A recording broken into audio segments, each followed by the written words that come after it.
juróom-ñaari waxtu toftal na fanweeri simili mbokk yi dal leen jàmm ci xibaaru marax yi la ca gën a fës Habib Faye fii ak ay simili yu néew ab néewam dina yegsi ca Ndakaaru foofee ci aéroport international Blaise Diagne daañu fa fekk Adia Talla ak équipe bu télévision Futur Média ñu bokk ca ña koy xaar ci kanam tuuti Adia Talla moomee ngeen di seen ak Abdoul Aziz Mbaye Mam Fama daañu dellu siwaat ci mbir moo mile Habib Faye ci boppam dëddu na waaye ca Ndar Géej xol tooy na fa ñëpp sëngeem ñu fàttaliku ko ci ñaar fukk ak juróom-benneelu yoon ñuy amal festival de jazz ren ji dañ ko fa tudd moom Habib Faye jagleel ko mbir moomu le daañu fa dem ca Ndar fekki fa Ousseynou Diop te yooyu jamono mbokk yi ci Ndakaaru ak li ko wër jege ñaare Khalifa Sall ak Barthélémy Diaz wàcc ci mbedd mi doxub ñaxtu la ñu bëgg la ñuy def nag mooy dañuy sàkk ñu bàyyi Khalifa Sall naka noonu Barthélémy Diaz nekk itam maire bokk ci parti bi nee ñu nag bu fekkee ni bàyyiwuñ leen xeex bi daanu ko dàbbaliwaat ñi nga xam ne nag ñoom ñooy layoo la Khalifa wax nañ ci xibaar yi nee ñu nag amaana ñu am ndam ci recours boobile ña fare ak nguur gi itam am nañ ci beneen gis-gis lu ci mën a am dañ ci ànd ak Dissa Préra ñu wax ci leneen mbokk yi muy imam Ndaw akub atteem xam ngeen ne lu jege fanweeri doomu aadama ñu leen tudd ci mbir mi moom imam Aliou Ndaw ak i jege ñaaleem lu jëm ci terrorisme lañ leen di jiiñ ak lu ni mel gannaaw layoo ba nag ñuy xaar dogal bi fas yéene tukkee ci yoon ak yoonal tey jii ci ngoon ñiy layool imam Aliou Ndaw doon tase ak taskatu xibaar yi ñoom nag mbir ma na mu tëddee daal dafa mel ni neexu leen di ngeen ci dégg kenn ca layookat yooyu lee ca yooyu jamono ñeneen ñu seen xol xaw a naqari di jàngalekat yi xam ngeen ne grève bi bañ leen dànkaafoo dañoo teqaas lëf ci seen i payoor loolu nag la ñu rafetluwul bokk na ca Zawru Sène ak kii di Abdoul Fati la ñu gis rek muy nguur gi da leen a bëgg a xoqatal ba noppi itam toroxal leen du wàññi dara ci seen xeex dañoo naka dem ba jeex mbokk yi ngeen taaxirlu ñu xus ak yéen ci xibaar yi.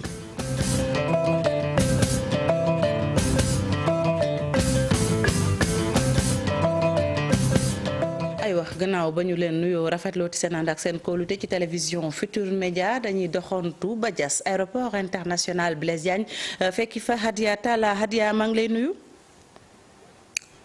maa ngi lay fay Faty Dieng. mu mel ni yaa ngi taxaw ak Abdoul Aziz Mbaye bu groupe Futur Média ak équipe bu groupe Futur Média yëpp rawatina télévision Futur Média fii ak ay simili yu néew Habib Faye ab néewam dina wàcc Ndakaaru lan la ñu mën a joxe gum ci xibaar aju ci mbir mi.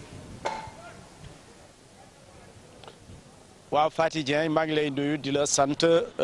li ñu mën a jàpp rek si li nga xamante ne moo ñu tax a teew fi tey jii mooy que néew bi dina fi yegg si bu 20h jotee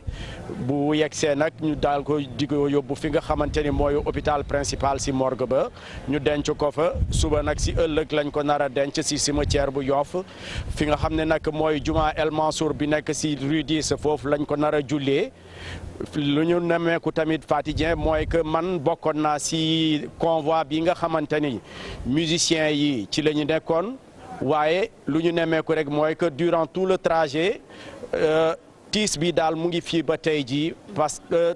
car bi dafa lépp ne selew amul dara looy dégg. am na nag loo xamante ni tamit ne meeku nañ ko fii nit ñi teew nañ fi fii nga xamante ni mooy ci fret bi moo bokk na ci ay autorités religieuses bokk na ci ay mbokk bokk na ci ay xarit bokk na ci aussi ñoo xam ne ñoom ñooy liggéeyandool ci biir spirituel am na ñoo xam ne aussi am na ay autorités administratives ñëpp fi teew rek lépp rek ngir gunge ki nga xamante ni mooy Habib Faye comme ni ko Youssou Ndour waxee woon keroog bu mu wàccee ci aéroport nee na lépp lu ci war rek ñoom dinañ ko si def te gis naa ni que nekk na loo xamante ni moom nemmeekoo nañ ko fii maa ngi fii nag ak ki nga xamante ni mooy Abdou Aziz Mbaye bokk tamit si ñi nga xam ne teew nañ fi ñi nga xam ne ñëw nañ fi depuis 17h bu mu jotee Abdou Aziz Mbaye yow it ñu jox la kàddu rek laata ñuy jël ñi nga xamante ni yenn témoignage ci ñi nga xam ne ñoo dañ ko jege woon trop. jërëjëf Adia ci nii nga dugale léegi ñi mu bokkaloon di liggéey muy waa orchestre bi ñëw nañu ànd nañu ñii ak seen i famille ñii ak seen i xarit ñëw wuy si ñëw teeru si ki nga xam ni mooy seen ki doon àndal la muy tegtalee Adia mooy nit ku nekk tànnal say xarit bu baax ànd ak ñoom waaye séqal ak ñoom ñoo loo xam ne bu ëllëgee ñu fay la ko loolu mooy li nga xam ni moo fi am bokk na nag ay nit yi diine ak ay kilifa yoo xam ne ñi ngi fiy ñëw ñi ngi xaar ñi nga xam ni avion bi wàcc ñu indi ko waaye Adia daal li ma la mën a wax mooy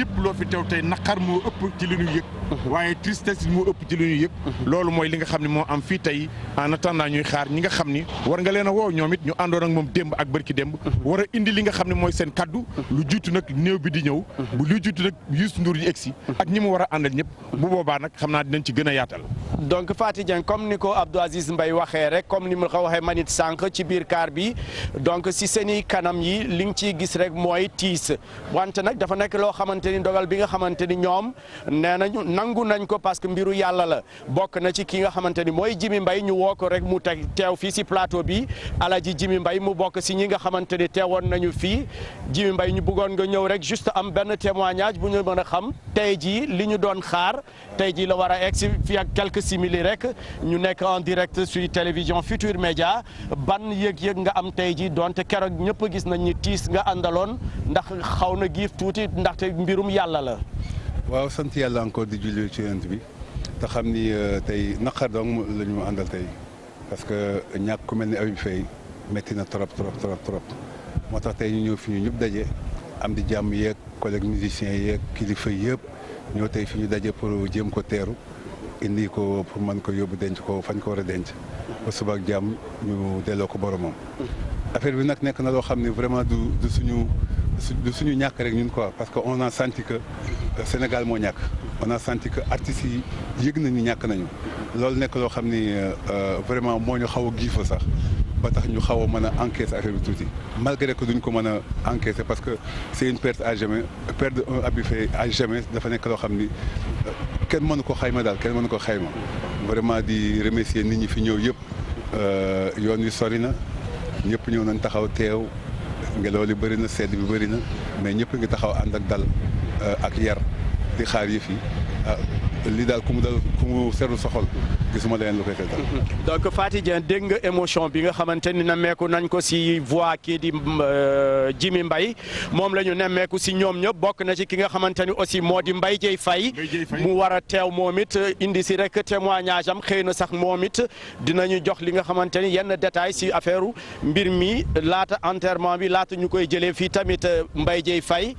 ku nekk si yoon amoon na benn rapport bu particulier ak ki nga xamante ni mooy ndem si yàlla Habib Faye tey jii loo ci mën a yokk ginnaaw tiis bi ngeen amoon keroog ndax tey jii xaw na tane ndax mbooloo bi nga fi gis teew fi mën nañ ci am yaakaar tamit. jërëjëfati gannaaw bi ñu sant yàlla julli Seydina Muhammad dañuy ñaanal waajur yi ñu yàgg fi te wér ñu fi desit yàgg fi te wér di nangu tiis gi depuis mu dal sunu kaw rangoñ yëpp ngi tuuru Alaaji Abdou Aziz depuis mu dal sunu kaw téléphone yëpp ngi sonné depuis mu dal sunu kaw fu nekk nit a ngi fay jógee di fa ñëw pour ku ñu waxoon ne tey aéroport bi biñ koy inauguré dañ ciy teg ak diir pour ñëwaat fi pour jël si kooru Habib Faye duñ ko gëm waaye nag yàlla mooy yàlla li may yàgg di wax rek Alaaji Abdou Aziz taataan naa leen taataan la yàgg Youssou ci aéroport bi taataan Aziz si télé bi ku gis Youssou doo ko sax xàmmee wax fa dëgg yàlla ñu nekkoon ci tournée lii yeeñu ci Abidjan ñu waroon a wàcc ci aéroport bi wàcc arrivé yéegaat départ pour dem fu naan Rwanda sunu borom ne déedéet ndekete du ngeen dem lu tax du ngeen dem li mu moom la nangu muy Habib mu nekkoon nag ak ñun sunu rakk waaye ñu maase woon ci at ci métier mi ndax mokkaloon na ko macha allah tarbi woon na métier am ba doon ci li mu doon waaye Aziz jaam ak pexem yàlla ak dogalam kenn rek moo ko sañ moom mooy ki ñu bàyyiwaat ñun nii ñu ñëw waat taxaw fii. lan moo nekkoon particularité kii di Habib Faye. ah mais xam nga Habib Faye nag c'était un monument Habib dafa mënoon li muy liggéey et puis am lu mu représenté ci musique africaine du ma ne sénégalaise ndax partout dans l'Afrique musicien bu ne bu ko déggee xolam tooy na ba ca États-Unis wala ma ne sax partout dans le monde et mu yàgg liggéey nag liggéey bu am solo ci groupe bi nekkoon benn arrangeur boo xam ne ndaw la woon waaye xam-xamam daan na màcc di sotteeku ci sunu musique àndoo ceeg le président Youssou Ndour moom tamit ñu koy delloo njukkal Aziz njiit loolu rek lañ koy doyee dama ne nit jiitu na la te fajalu la sa soxla. dégg naa tamit ku nekk si yéen dafa amoon relation yu particulière ak ku nekk si yéen lan moo nekkoon moom it particularité Habib Faye humainement. mais xam nga Habib Faye ndeysaan foo ko fekkaan ñun ñi kenn du ñepp logique foo mu mën a doon mi ngi fexe ñëpp di reetaan et puis bëggoon tamit di dajale bëggoon mbooloo mi fu mu nekk musique bi di sotteeku ci sotteeku bu wóor loo xam ne nit dina ko mën a dégg et Habib daal li may wax moom mooy ñàkk nañu artistes yi le monde musical ñàkk nañu ñun ñi ñàkk nañu waaye tamit nag ñu koy delloo tamit njabootam ay frère am ay sœur am soxnaam xam naa ni wét na xam nga ni dara gënul metti ànd ak sa jëkkër dem Europe ba mujj gi bi ngay dellu si yow ak sa jëkkër dañ koy dugal ci suuf ci kees yow nga toog ci kaw waaye loolu yëpp et Aziz sunu kilifa di Youssou Ndour bu ñuy wax ci moom sax dan naan li ñu ànd ak moom a daf fekk déedéet et lim ci waroon di def yëpp ci matuwaay mu def ko ne famille yu Habib Faye ak soxnaam kenn du des France ñëpp dina leen dugal ci avion bi funérailles bi noonu nangu lépp lu nu wax rek mu daal di je prends tout en charge kon moom itamit dañ koy ñaanal mu yàgg fi te wér parce que tamit tan xam luwul et musicien la ànd ak ñun ñuy def li ñuy def waaye kilifa la te mat na kilifa. Youssou daal ni ngi koy ñaanal et di jaale encore Habib bu ñu jógee fii dinañ ko yóbbu principal bu ñu jógee principal suba ñëpp daal di daje mosquée bi nekk El Mansour du dend ak cosaan bu ñu fa jógee daal di ko yóbbu nag jébbal ko sunu borom nag waaw ca sëgu Yoff ya li may wax daal moom mooy Habib daal yàlla na ko foofu dàqal fii mu jógee yàlla na rëcc lu mu doon defee ci àdduna. Adiya gis nga àddinaa ngi noonu ànd ak nit dafa am solo dégg nga li nu wax boo àndeek nit jiitu leen ni leen maa leen jiite ñu jiital la dafa am looy nangu dafa am aussi looy tegoo la mu tegoo nag mooy lépp lu ko war pompe funéraire xam nga ko la muy jar ca France jëndal njabootam bi ñu ñëw indil leen ba pare mu ne leen lépp lu ci am mbokki Habib bàyyi leen ma ak Habib ma jëfandiku ci sama yéene ba bu ëllëgee ngeen xam ni ànd ak nit ku nekk am na solo defe naa ni am na koo war a woo ko Adiya. waaw Abdou Aziz comme si journal la ñu nekk rek ñu war leen delloo antenne bi ñu war si mën a ñëwaat tamit ci 20h bi donc daal li ngeen dégg kii di Faty Dieng li ngeen dégg fii mooy que témoignage yi unanimement ñoom ñëpp nee nañu ko ki nga xamante ne mooy Habib Faye nit ku baax la nit ku jullite la nit ku gëmoon liggéeyam la donc daal lu ñu mën a def rek mooy ñaanal ko te ñoom it am nañ ci yaakaar bu baax Faty Dieng.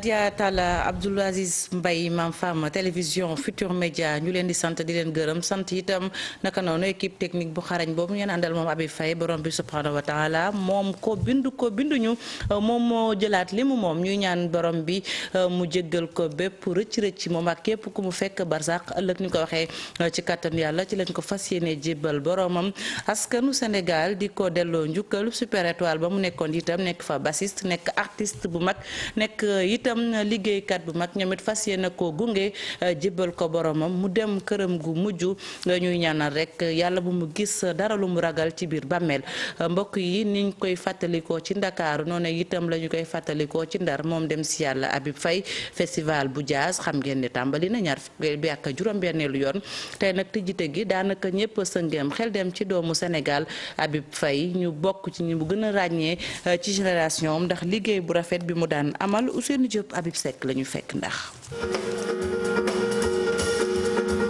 ñaar fukk ak juróom-benneelu édition bu festival de jazz bu Ndar nii lañ ko ubbee ci diwaan bi di fàttaliku ak di delloo njukkal kàngam yi dëddu ci wàllu musique ku mel ni Xaban Thiam DJ Loku ak Habib Faye.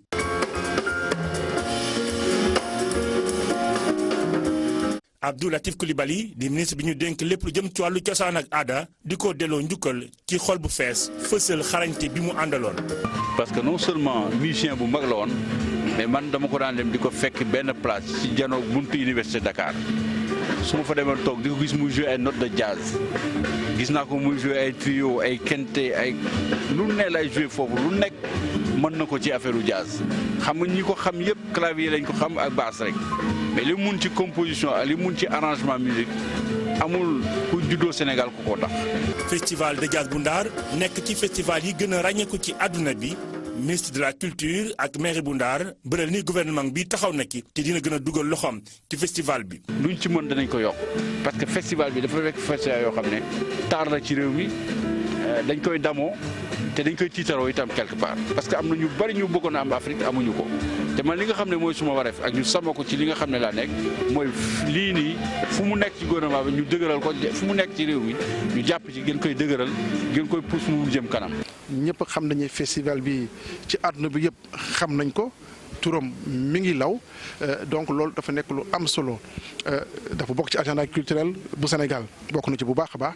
te ñun doomu Ndar war nañu di gën a def que mbir mi mu nekk mi di gën a rëy. festival de jazz ñu ubbi ko fii ci diwaan Ndar Géej ak groupe bi di Reis Demit Wiltegen bu Luxembourg waaye turu Habib Faye lu ñu fi bàkkoon la ci xarañte bi mu àndaloon. Habib Faye duñu tàyyi di ko ñaanal liñ ko waxee rek na borom bi xare ko aljana firdawsi jéggal ko bépp bàkkaar moom ak képp ku mu fekk barzak wala ku ko fa fekk mu ñibbi këram gu mujj gannaaw lu jëm ci xibaar bu tiis boobule ñu wax ci beneen xam ngeen ne ñetti ay bés yi nu génn yëpp ab layoo la diggante imam Aliou Ndao ña ñuy tudd ca lu jëm ci wàllum terrorisme ak itam yoon ak yoonal fii ci Sénégal ñi koy layool def taxaw seetlu bokk na ca maître Moussa Sarr di coordonnateur ñi layool maître ñi tayool ngeen baal ma imam Ndao ñoom nag la ñu gis rek mooy nguur gi daal na mu doxalee ca mbir ma rafetluñ ko benn yoon la ñu bëggoon nag mooy ña doon gëstu ca mbir ma warees naa taxaw ñu déglu leen duñ ci sori Pa Faxa ñu ngi Younous Diatta ñoo fa teewaloon télévision Futurs Médias. atte imam Alioune Badara Ndao ak ñi mu àndal bi la tur nag neexut ñi nga xam ne ñoo nekk avocat am maître Sarr jàpp ne nguur gi moo nekk ci ginnaaw lii lépp. lu tax dossier bi ñu tuddee ko imam Aliou Ndao su nekkoon ne imam Aliou Ndao ñëpp xam nañ ko mën nañ ne dossier bi mën na tudd imam Aliou Ndao et les autres mais ñi ci ëpp xamuñu ko ba pare ñu tuddee ko dossier bi kon bu nguur gi defee lool am na lum cay nam am na pexe yu muy wut parce que dossier balaa nga koo tuddee nit day fekk moom mu xam ñëpp xam ko mais ñu déglu ñaar fukki nit ak juróom-ñeent ñaar fukk ak juróomi ne xamuñu ko ñeenti nit ñoo ko xam. mënoo sukkandiku ci loolu pour tuumal ab kilifa ab jaamu yàlla ab koo xam ne day liggéeyal askan di yar ay gone ci kaw pexem nguur joxu ko dara uutiwu ko bitim réew day béy di leen dundal kon tuddee boobu ñuy jël tuddee ko dossier bi mooy am na lu ñu ci nar. gannaaw ñetti ayu bésu àtte ñaar fukk ak juróom-ñeenti nit ñu déglu leen ki nga xam ne mooy maître Sarr jàpp na lu bëri ci procès-verbaux yu enquêteurs yi am na yoo xam ne baaxuñu. ci kayit yi enquêteurs yi defar am na ci ay wax yoo xam ne ay waxu ku daanu ci saret la teguwul fet ñu ne wuy toolam yi nekk dëkk bu ñuy wax gàmbul ñi dem ci jiyaat bi foofu lañ leen di entraîné te jàppuñ fa kenn tool ba gisuñu fa bâtiment gisuñu fa kenn demuñ ca borom dëkk ba laaj ko kenn waxuñ sax tool yi fa mu féete ca biir dëkk ba loolu tey na xel moo taxoon ñu sàkku ñu defar PV yi nañ ñëw wax ñu ñoom tool yooyu fan lañ ko gis. avocat yu imam Ndao nag la ñu bëgg moo nekk parquet bi daal di wax ñu bàyyi kii di seen client naka noonu daal di jéggalu ci kanamu sénégalais yépp kon ñun li ñuy xaar ci procureur de la république mu nangu njuumte nguur gi te sàkku moom procureur de la république pour ñu bàyyi imam mu ñibbi ci askanam parce que réewu Sénégal daf ko soxla doomu Sénégal yi dañ ko soxla parce que réew mi dañu soxla ku leen jàngal dañu soxla ku leen yar dañu soxla ku leen tarbiyu. avocat yi imam Ndao yi jàpp ne nguur gi moom sax dafa waroon a jox raaye ki nga xam ne moo nekk seen client ci doomu Sénégal yu bëri yi nga xam ne tàggat na leen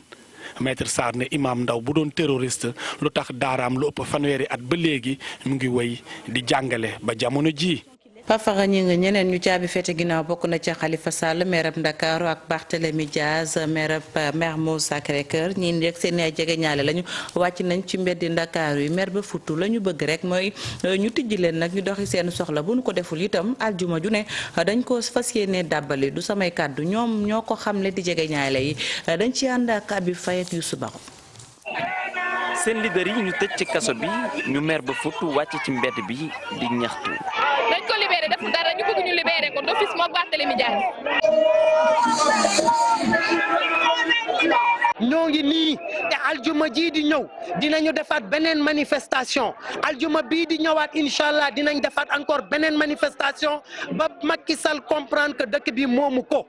Khalifa Sall daa doon candidat ci présidentielle yii di ñëw te ñu bàyyi ñoom ñooñee ñu jàpp moo leen gën a soxal. duñ ko nangu loolu moo tax tey ñuy jóg di ko avertir également ne ko mu libéral leen ci nu mu gën a gaawee wala boog su nekkante ne dafa yaakaar ne loolu may wéy dinañ ne ko ñun si ñi nga xam ne ñoo nekk jeunes yi dinañ ko arrêté. li ñu bëgg a wax président Macky Sall mooy ko jàpp nga Khalifa Sall jàpp nga Barthélémy Dias mais mu neex la mu naqari la Khalifa Sall na nekk candidat. yeneen ci ay homme politique ñëwoon ci doxuk ñaxtu googee di ñaawlu.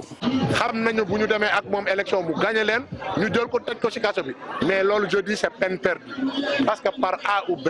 incha allahu rabbi Khalifa Sall sera candidat à l'élection présidentielle.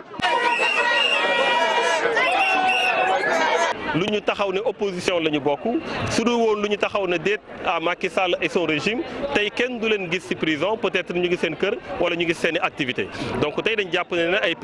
prisonniers politiques lañ. ca place de l'Obélisque jàpp rond-point RTS ñooñu Khalifa Ababacar Sall yi fas yéene dolliwaat doxu ñaxtu gi àjjuma gu jot ba keroog ñuy bàyyi seen leader yi. Habib mu ngoog ñu desandi ba tey ak mbirum Khalifa Sall ak gis-gisu maître Borso Pouye bokk ci défense bi la mu gis rek mooy yoon ci boppam mën naa jox dëgg Khalifa ak i ñooñam ñoom nag fi mu ne nii délai bi la ñuy xaar mu jeex ñu xool ba xam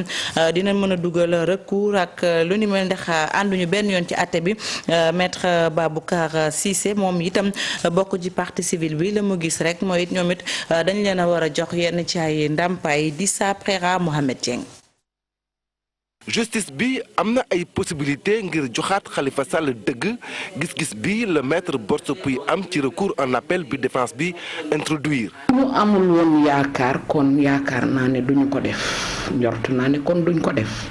yaakaar nag ak itam teg suñu tànk fu dëgër moo waral ñu ñaan appel bi léegi nag parce que atte yamul ci benn. défense dugal ay recours waaye tamit état du Sénégal def lu ni mel maître Baboucar Cissé xalaat ne Khalifa Sall dafa amel ndàmpaay kii di état bu Sénégal te tribunal bi dafa dàqoon demande bu ni mel ci verdictu 30 avril bi passé. pour l'action publique ñun mënuñu def appel kooku entre prévenu ak procureur la mais ñun partie civile bi loi bi dafa ne intérêt civil rek la ñu mën a def appel donc ñun ci intérêt civil la ñuy def appel parce que dañu ne. parce que tribunal dafa joxewul ndàmpaay état donc te ñun d'accord ñu ci loolu. muy mairie bu Dakar wala état bu Sénégal ku si nekk dugal nga sa ay recours maître Borso Pouye ne dafay xaar ba délai imparti bi jeex pour xam ndax dina am yeneen recours. ba fi ñu toll nii tey xam nañ ne état du Sénégal def na appel xam nañ ne ville de Dakar tam seeni avocat ñaan nañu appel. ñi ci des nag appel bi délai yi jeexagul dañuy xaar ba diir bi bu jeexee ci la ñuy xam mën a xayma kan ak moo def appel mais ñun daal li wérte wóor mooy ñun ñaanal nañu Khalifa appel Yaya Bodian it ñaanal nañ ko appel. partie civile nag objectif am mooy fexe Khalifa Sall fay préjudice bi nga xam ne moom la état subir. mais évidemment état bi dina ci xaar réparation te dina wone lu tax muy demande réparation loolu moom ci kanam yeneen juge lañ ko atte loolu moo tax donc par rapport à ça état bi am na ci wàllam donc état nee na man am naa ci wàllam parce que seulement am naa préjudice bu mu subir. bu fekkee défense bi amul gain de cause ci recours yi nga xam ne dugal na ko ci cour d'appel li si des rek mooy cour suprême.